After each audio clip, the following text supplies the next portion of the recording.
إن هذا القرآن يهدي للتي هي أقوم ويبشر المؤمنين. Assalamu alaikum wa rahmatullahi wa barakatuh. Alhamdulillah, we're now at the name Musaddiqan, confirming. So Allah in the Quran subhanahu wa ta'ala, He says, نزل عليك الكتاب الحق مصدقا لما بين يديه وأنزل التوراة والإنجيل. Allah subhanahu wa ta'ala says, He has revealed to you, O Prophet, the book in truth, musaddiqan, confirming what came before it, as He revealed the Torah and the Gospel. So Imam al-Sa'adi comments saying, yeah, the Quran, it confirms the previous books. So it is a judge over them. What it confirms is to be accepted, and what it refutes is to be rejected. What you find in the Quran of rulings that all previous messengers agreed upon, you will find in other books too.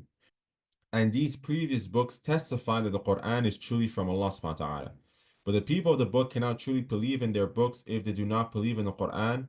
Their disbelief in it undermines their belief in their own books. So Allah subhanahu wa ta'ala named the Quran Musaddiqan in the sense that it confirms what is the truth of the previous books. So we know that the Torah and the Injil, these two scriptures that came before, they were from Allah subhanahu wa ta'ala. And after the passage of time, they started changing things inside of it. So they started changing things in the Torah, they started changing things in the gospel. But there's still some truth in the Torah. And that's why the first commandment, for example, is you shall worship none but thy God. La ilaha illallah. So the Quran, it confirms what's found to be true in the Torah. And what goes against it, then we know that it's false because you know the Quran is preserved. So, this is one of the proofs of prophethood. That the Prophet ﷺ came with a book that was confirming this message that all these previous prophets came with. These stories that he was not able to have known. So the Quran is a mu'ajza, is a miracle from this angle of it relating these stories, confirming the truth in them in a way that's impossible for a man in present-day Saudi Arabia, in Mecca, to have known. So this is one of the names that shows us an aspect of the i'ajaz in the Quran, of the miraculous nature of the Quran. As a side note, the gospel is not the Bible, nor the New Testament. As Ibn Taymiyyah mentions, the gospel is not found. Most scholars agree that the gospel, the original Injil that Isa had, we don't have it anymore. Allah alam what happened to it. But the New Testament is not the Injil. The New Testament is some letters that people like Mark and so on and so forth are supposedly wrote. But even those figures, Mark and John and so on and so forth, we don't even know who those people were. And there's no proof that Mark actually wrote the Gospel of Mark.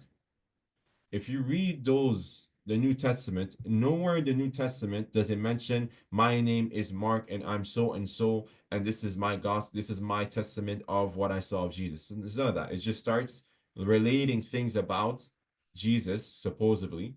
We don't know who the author is. We don't know who Mark is. We don't even know where this name came from.